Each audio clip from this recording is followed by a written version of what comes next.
Hi guys! Welcome back to my channel, and for today's video is kung paano gamitin ang GCash MasterCard sa pagbabayad sa restaurant. Alright, so actually ito is requested pa to ni Dumdum kung paano magbayad sa fast food, pero since sa restaurant kami kakain, so yun na lang yung ipapakita ko.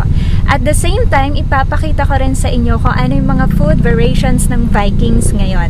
Alright, so stay tuned para makita mo.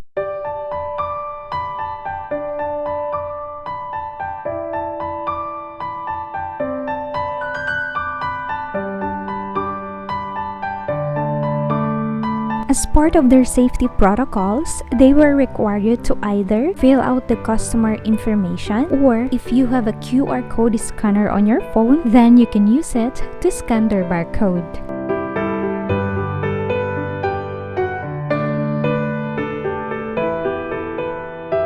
Ngayon, ihahatid nila sa inyong mesa ang plato, baso at kubyertos na naka-cling wrap. Kasama rin ang paper pouch kung saan dito mo ilalagay ang iyong face mask habang hindi mo ito ginagamit.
Ma'am, please insert your card.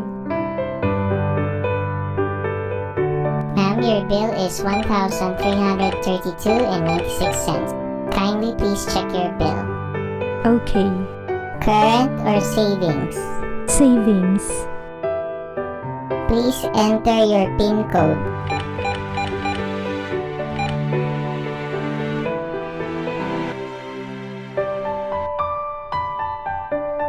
Ma'am, this is the copy of your receipt and please take off your card.